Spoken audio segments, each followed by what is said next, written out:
As the G20 Summit gets underway in Rio de Janeiro, we'll discuss the growing relationship between China and Brazil. Hello, I'm Anand Naidu, and this is The Heat.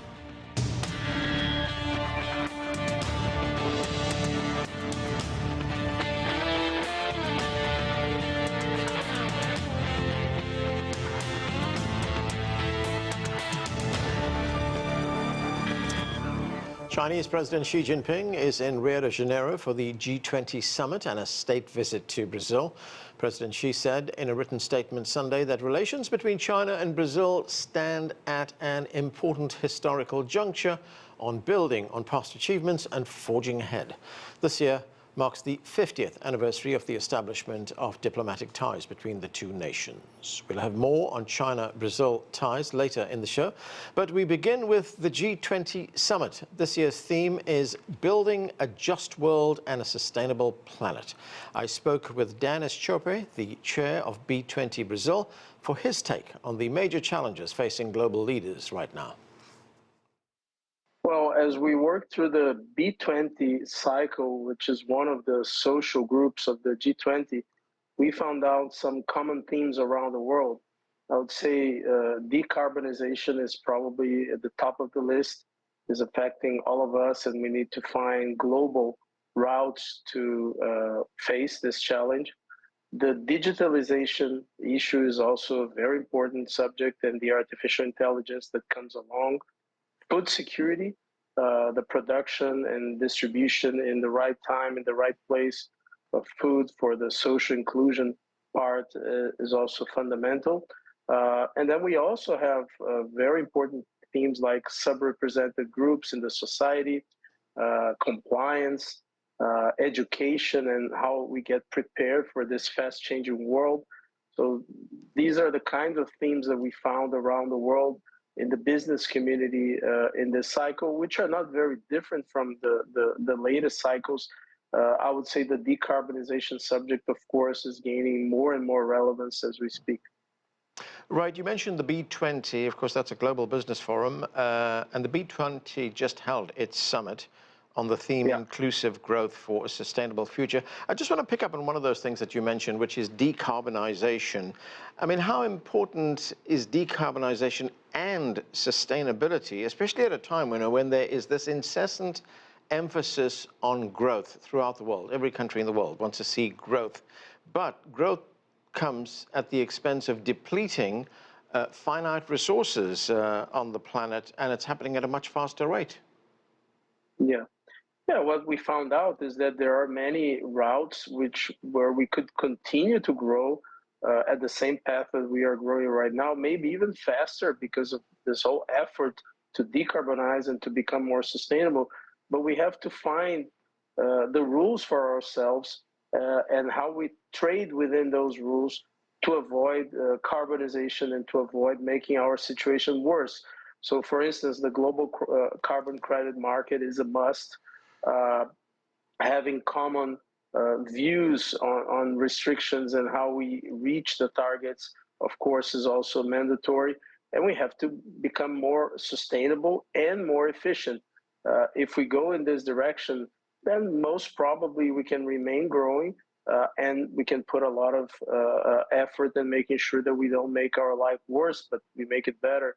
And just to conclude, at the end of the day, things get connected. So when we talk about digitalization, this is the heaviest user of energy in the world for the coming decades.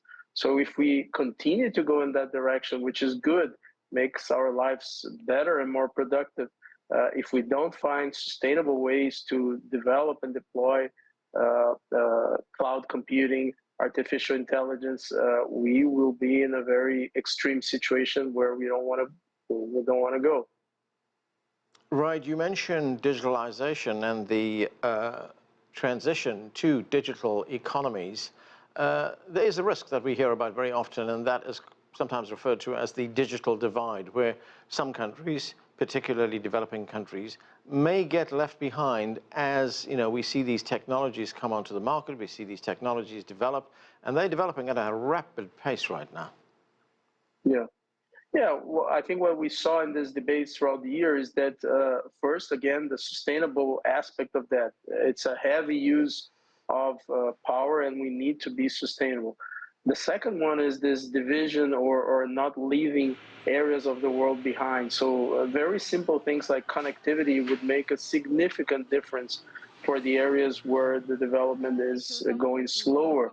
And then, of course, we need some responsibility on how to use this tool. So it's not everything okay. We will need to find out some protocols and how do we use that so that we don't make our life worse. The cyber security, for instance, is a good example, even before artificial intelligence, but it gets tougher with artificial intelligence. So we are spending trillions of dollars worldwide and a lot of energy among ourselves to deal with cybersecurity. So we need to do a better job on that as a global society to make sure that we all share the best practices and we try to avoid on a more collective way to have those incidents and to have all this energy and effort to stop them. Yeah, you mentioned in a recent interview about the need for economies to make sure that no one is left behind. I mean, it's the same thing that we're talking about when it comes to the transition to digital economies. I mean, do you see examples of how countries can work together to overcome inequalities? Well, at the end of the day, if we focus in some of these global agendas, we would do that because some of the resources to make it better, they are not in the rich countries or in the so-called global north, they are in the global south and so forth. So if we work more along with each other and we use the potential of each country, each region from a worldwide perspective, most probably we can do a better job.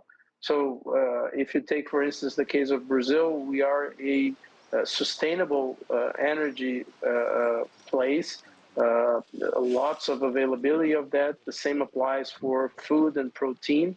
And in other parts of the world, you need a lot of that. So the more we share the highest potential of each region, if we go to digitalization, you will find other places in the world which are way ahead of places like Brazil and so forth. So we need to share among us the best practices and the best aspects of each region in a more global world. Of course, the world is not going more global at this moment, it's somehow becoming more restrictive and closing doors. But some of the issues that we face, like decarbonization, we have no option. Either we work together and find better solutions, or we may finish our life on Earth as we know it some point in time. So we will have to come to an agreement on those issues one way or another. Right, and looking at your broader goals, the B20 held a forum recently, which was called Ambition 2030. Looking at the goals in that forum, how does it fit into the bigger UN Sustainable Development Goals? Well, they go fairly much along. So the missions or the objectives that we came out, again, just to remain on this decarbonization subject, we came to the conclusion that we have to triple the renewable energy resources by 2030. This is just 6 years from now. It's a very aggressive and important step that we need to take.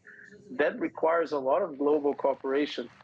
I'm very happy to see that in the COP in Baku, it's being talked about a global carbon market, which is an amazing tool to make this better and to use the resources of each place in the world in a better way.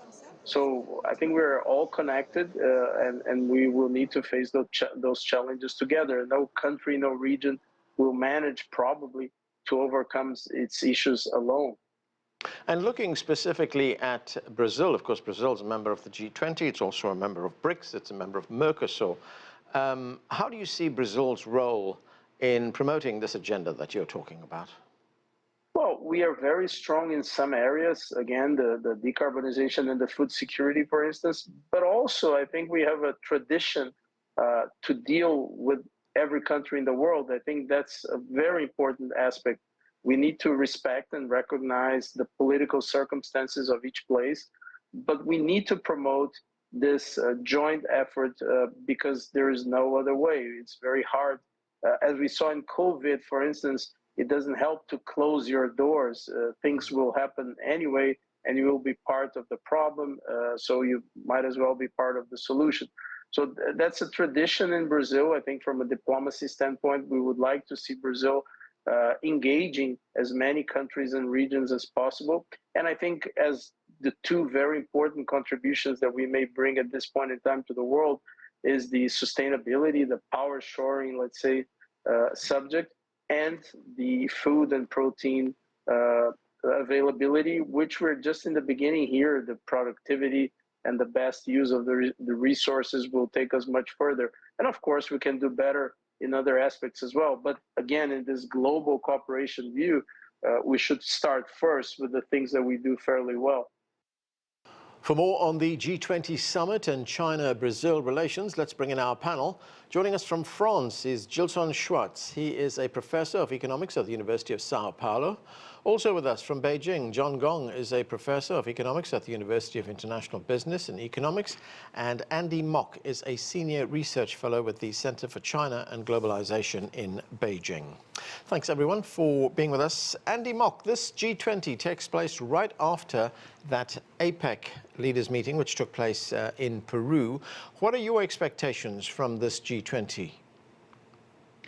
Well, Anand, you're absolutely right that this follows right on the heels of APEC.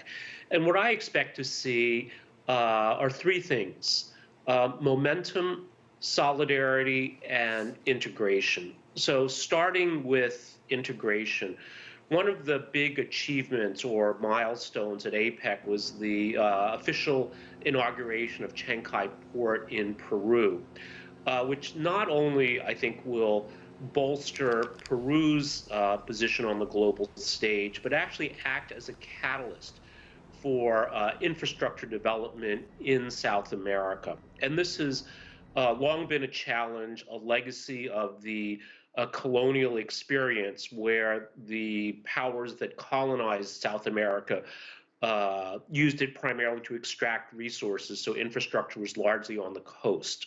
So I think this is one. Solidarity in that we see the countries of the global south, especially with the inclusion of the African Union, really coming to prominence. And here I think China leading the way by breaking the intellectual hegemony of the West by showing that there are other paths for development that can be successful. So I think that these are the things I'm looking for, and momentum, of course, because these two together, I think, are really building a sense of excitement and forward movement for the countries all playing a part in this event. Gilson Schwartz, this G20 is taking place at a crucial time. I mean, right now we see rising geopolitical tensions, we see economic challenges, and there's been little progress on things like the battle against climate change, on meeting the goals of sustainability as well. My colleague, Wang, he talked with the Brazilian President, Lula, about these challenges. Let's listen to some of that. How will this summit help resolve pressing global issues? For example, aligning the agenda of the summit with the needs of developing countries and the global south. Nós primeiros estamos lançando a Aliança Global contra a Fome e a Pobreza, que é uma coisa que eu acho extraordinária e não é apenas para os países do G20, é para todos os países do mundo. Depois, nós estamos discutindo muito a questão da transição energética e a questão climática, porque já está provado que não tem espaço para o ser humano viver fora do planeta Terra.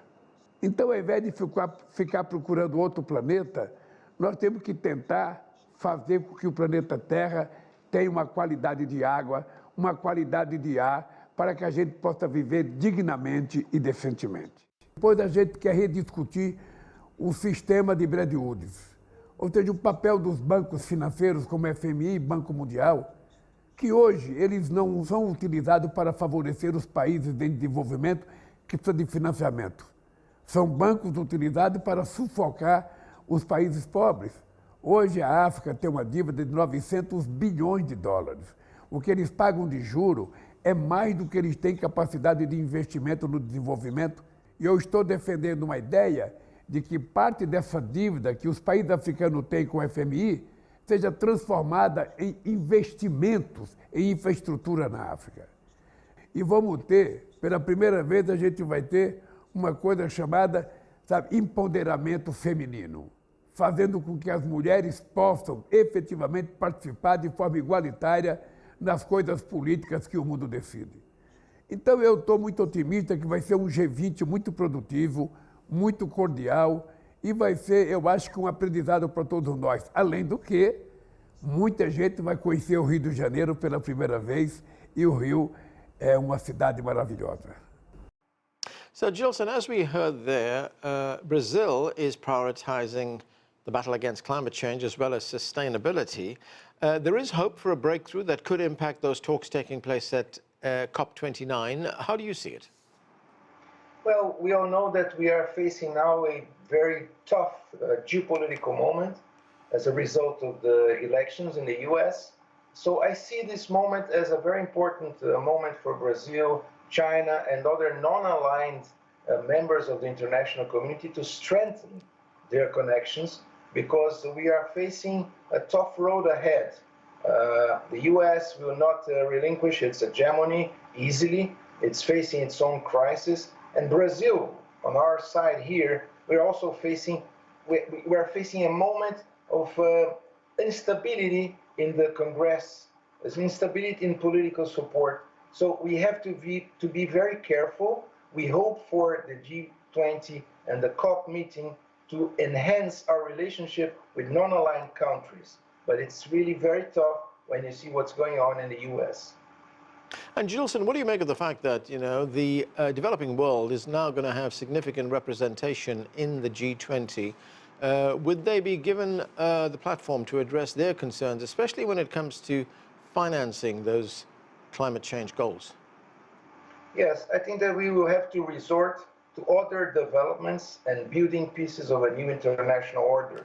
The BRICS, as we know, is very important, and Brazil must have a very prominent leadership in this area. This is also a source of tensions, a source of anxiety among the political elite in Brazil. But I do believe that Lula will run for re-election.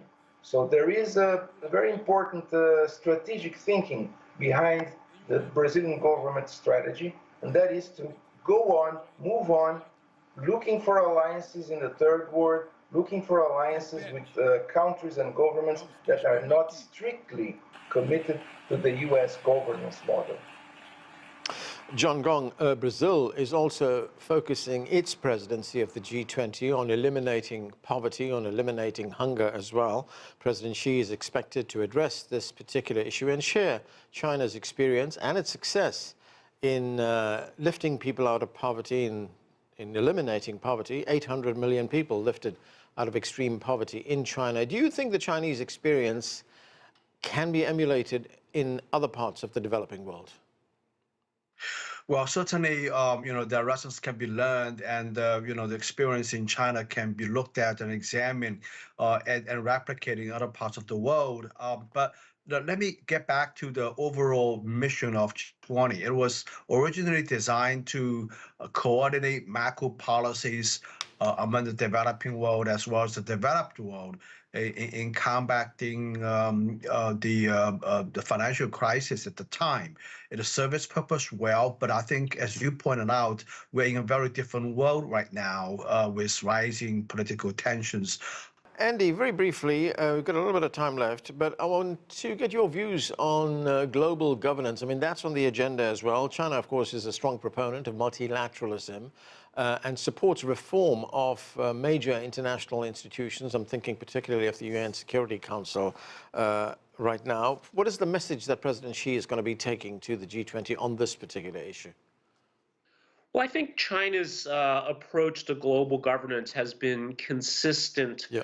And perfectly understandable. It's that every country should have a voice, sovereignty should be respected, and there really is no room for this kind of exclusionary approach. And, even if we go back to Chinese philosophy, Anand, the Chinese look at problems as let's solve them shoulder to shoulder. Let's not go head to head and fight, argue, but let's try to find a way to work together and build consensus. And that certainly seems to be the spirit in how to approach these issues. Right. Gilson, President Lula also attended the G20 Social Summit over the weekend. The final document from that summit calls for progressive taxing of the world's mega-rich, and that could be used to finance the battle against climate change as well as to alleviate hunger. The summit also addressed what we were just talking about, reform of the UN Security Council. I mean, these are big challenges for the member states. But I guess the biggest challenge would be to act on these proposals, to actually implement them. Yes, I agree with Andy. If we don't have a new regulatory framework globally, it will be really hard to implement whatever agenda we have that really thinks about the planet as a whole. The important thing about taxing the rich is that now there is a growing consensus that there must be income distribution, there must be regulation of big tech, big food, big pharma. There must be a further stage in liberalizing global trade. So there is an emerging consensus. What we lack is the institutions to implement. John Gong, government policymakers have been working for some time right now to reform international taxation protocols. It's been the subject of many, many meetings around the world, and it could significantly alter the way in which global business is conducted. I mean, what are your expectations? Could these proposals be implemented? Could we see, what the Social Summit said actually become reality? Yeah, well, no, I know there is some initiatives going on, essentially about coordinating taxation policies in various countries, essentially to combat tax evasion, these sorts of issues. But I think, the problem in my view is that, first of all, the G20 is really an organization that's for advocating views, not really about implementation. We've already discussed that. The second thing, in my view, is that when we talk about, taxing the rich, taxing the big tech, the big farm, we're really talking about a transfer of payments from the developed world to the developing world. I just don't see that's happening right now. Gilson, Schwartz, President Xi will also be paying a state visit to Brazil. That takes place later this week. Now, China, of course, is very deeply involved in trade and economic relations with Brazil, and is involved, of course, in Brazil's energy transformation. Here's President Lula talking about that. China has actively engaged in Brazil's ongoing energy transformation, which is significant because Brazil is at the forefront of a historical change. Few countries in the world are as well endowed as Brazil in renewable energy production capacity, and China has made great contributions by actively bidding for it, securing and investing in various projects. This is the special strength of China-Brazil relations. So, Gilson, the two countries have signed agreements on clean power generation. How is this transforming how Brazil gets its energy?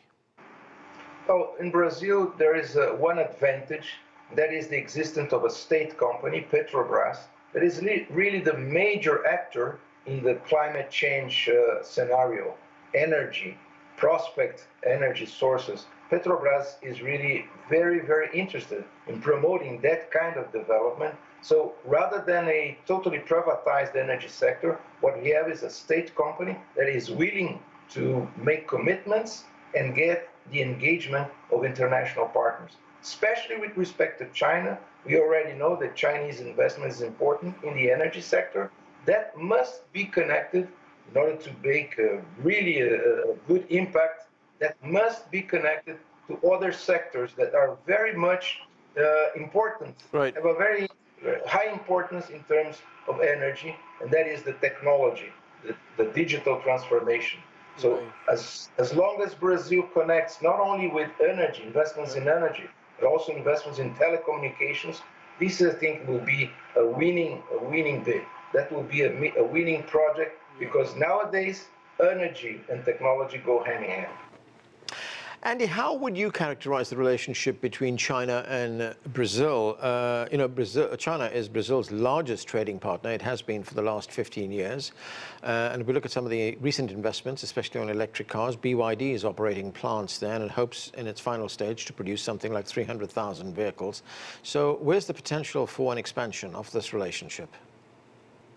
Well, Anand, I think that's absolutely correct, that the China-Brazil relationship has lots of room for development. I think, first of all, it is complementary, as you said. Soybeans, other agricultural products are a very important product that Brazil sells to China. Brazil is also the 5th largest country in the world by population, by size.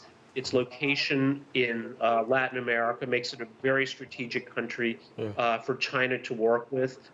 So I think there's tremendous potential growth despite how important the relationship already is, that we can expect further developments. Shared vision, I think, as well, for a multipolar world. So very strategic relationship. Right. Okay, and that's where we have to leave it. Thanks to all of you for being with us. And that is it for this edition of The Heat. I'm Anand Naidu in Washington, D.C.